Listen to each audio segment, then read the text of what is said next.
It is my first week focusing on trying to build a sales infrastructure on a company that does have nice sales trajectory and nice sales pipeline, but we did not have a sales organization, starting from something that can be scaled, predictable, and grown. From the last week, I have learned a lot of great things. I want to share it with you, and I still have a lot of things that I don't know. I would love to hear from you how you deal with it, and let's try to keep on building together, building in public. First of all, I realized there are no shortcuts. I actually spoke with a lot of head of sales, head of revenue departments, including in companies that are doing millions of dollars sales. I spoke to a head of sales team doing $100 million, his own department, last year. And he told me I'm also struggling. Interestingly enough, I spoke to him about lists and finding lists of potential users. He told me he is struggling of figuring out the proper lists. He has an issue that in his industry, lists are constantly being updated for some reason. Things are moving around in that industry. So everybody's struggling in their own unique way, but everybody's struggling for the same purpose: sharpening the message, finding out the right people to talk to, and how to make sure you get their attention without intruding them, spamming them, and all that other stuff. This is a struggle that everybody's struggling, everybody's trying to figure it out. And if you found a way, you can share it, please reach out to me. It was actually very comforting seeing that, because it kind of told me I'm not alone, I'm not dreaming, and we're not doing something wrong. Now, another interesting point that I heard from somebody is that inbound, and it took him time to learn, and I realized that it was a mistake that I did until now, and it's an interesting point. Inbound should be treated as a consulting gig, not as a sales lead. Before you try to offer your product or your solution to an inbound, you should better be 100% sure that you understand that person's problem. And once you understand that person's problem 100% and you can solve it, just sell him that product. Don't upsell him. If it's a product that it's only a byproduct of your solution, don't sell your solution, just sell your byproduct of the solution. Don't upsell. Upselling means you undermine his problem, you make him bored, he moves away. I actually saw a sale coming in so hot, but ended up taking time until it closes. And once I hit that point, I realized, hey, it wasn't inbound. He reached out, he wanted a solution. I could have solved his problem that day, and he would have been a customer, I don't know if that day, but very soon. It took much longer because of that. So, if you have an inbound, don't push down anything. Don't demo your product in your entire feature set. Just focus on understanding his need 100% and sell only to that. That's it. Another point that I heard, and credit is due for the inbound and the next one for Nachman Lieser from Connect Books, great friend of mine. Thank you for these tips. Webinars can be an interesting way of building a community. Building a community, which means bringing awareness to your target market by creating webinars, can be an interesting point. I've never done it. I don't know how to do it. And if you have experience in it, I would love to discuss that further. Reach out to me, DM me, comment below, any way, shape, or form. Thank you. I appreciate that. And the other points that I actually already mentioned before. Somebody mentioned before something about staging a community or setting the stage for a community. Not really sure how it's done.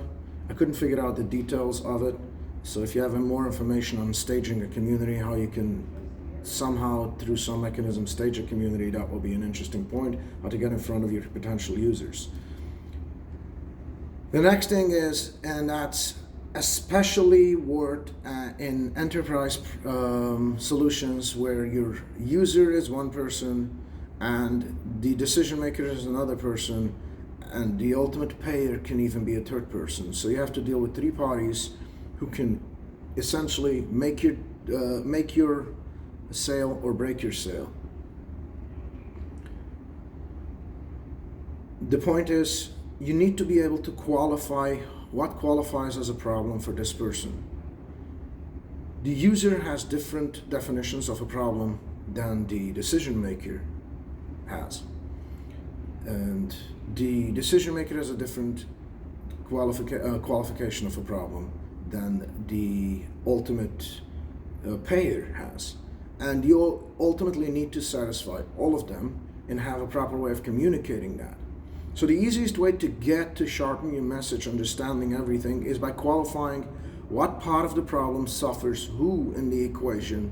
And it's not just like some people will say they have, I forgot how it's called, like a person that a phantom person that he is your buyer, the persona idea. But this is way more than a persona, because most enterprise products, your buyer is not just the buyer, and the payer is not just the payer, and the user is not usually the buyer or the payer. So qualifying the personas that you have and qualifying for each persona the problem, then quantifying how many hours does this problem take, how much money is he getting paid per hour, how big is the issue, how fast can this be solved, so on and so forth. All these details are way more important to a degree to figuring out and sharpening the message. And if you have only a single level of payer, user, and decision maker, then it's probably much easier, but still, qualifying and quantifying helps you sharpen the message. I already mentioned that before, but I think it needs to be much more elaborated. If you have more questions, reach out so I can clarify myself in it and help clarify other people in it. The other thing is, which I already mentioned, when you reach out to a person, warm, cold, or whichever way you speak to him, and you see that he is measuring and or managing the problem that you're trying to solve, you have a very hot lead, an extremely hot lead. On the other hand, if they are neither measuring nor managing, that means it's not even their problem. I used an example. If you find somebody has a medical condition that needs to be measured and monitored and managed and controlled, if you start talking to someone about controlling that, measuring that, or managing that, and you see his eye lights up, and he tells you how he does it, how many times a day he does it, and etc., and he quantifies it exactly, then you know that you can sell to him. If you find someone and you start talking to him about measuring your blood count or whatever other medical thing that you need to measure, and suddenly he's agreeing with you that this may be an issue, but he does not really do it properly, he doesn't respond properly, he's never done it, he doesn't understand the intricate details of it, you can know that he doesn't have this medical condition and he's not a buyer for your solution. Back to the point, when you sell something, you need to sell something as a cancer drug to a cancer patient.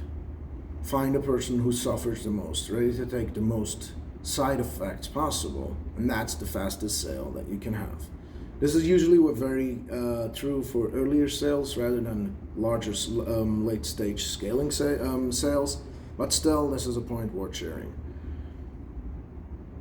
So to sum it up, I will continue to give updates of things that I figure out and things that I'm trying to figure out.